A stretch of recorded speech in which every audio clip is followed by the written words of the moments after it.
This is Simeon Chien here to talk to you about playing the drums.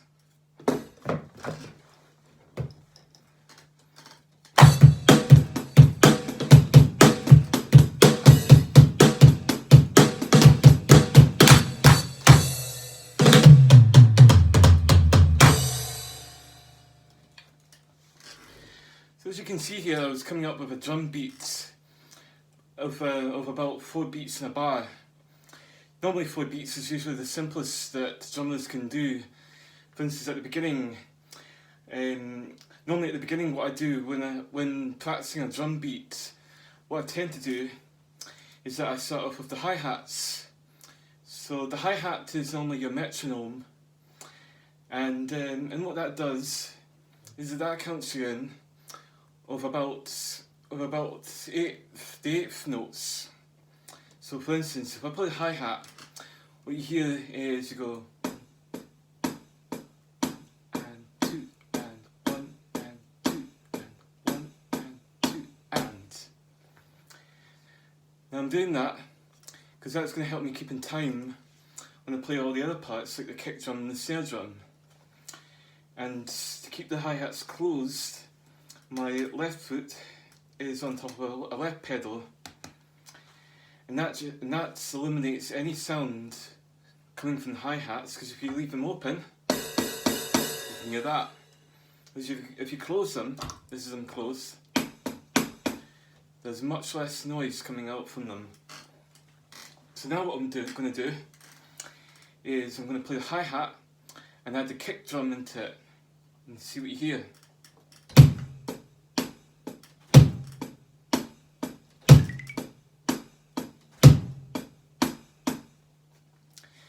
So you notice how my kick drum comes in at beats 1 and 2. Now the reason for that is that the kick drum tells me that is going to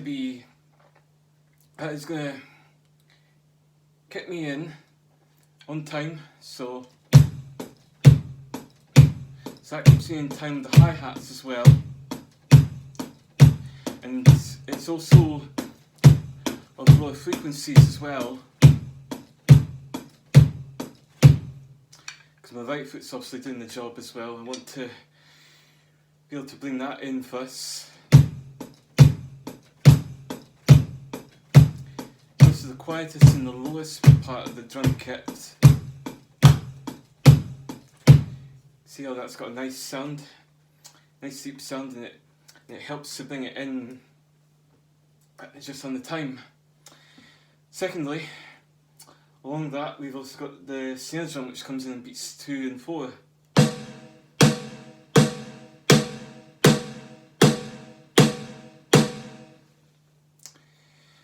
That is because the frequencies on that are much higher than on the kick drum, and it also makes that sound as though it's like clapping as well, and it's very easy for the audiences to clap on time with that as well. So if I play both the kick drum, the hi-hat and the snare drum at the same time, you see what you hear, all of that.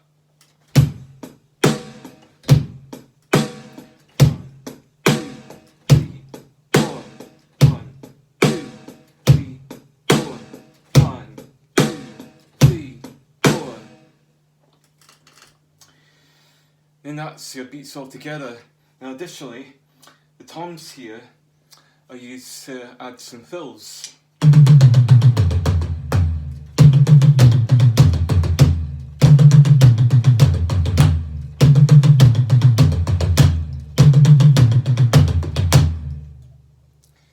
So they can be played with as many additional fills in a beat. However, not only are the toms used for putting in fills, but you can also use a floor tom as your hi-hat notes. So same thing as a hi-hat, but with 8th notes. So play that.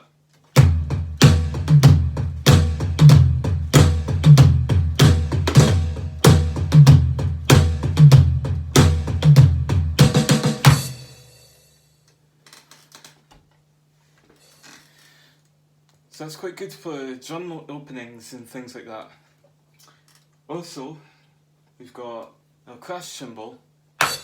This is not going very good at the moment, but anyway, this crash cymbal can indicate when parts of a song are coming in on time. So for instance, if I hit that, that's indicating to all the other members of the band that this is the next part, like the verse beginning the chorus, or some sections are going to begin, so it'll be easier to know when parts are coming in. But the crash cymbal, however, can also be used as eighth notes as well. It's not a very good one.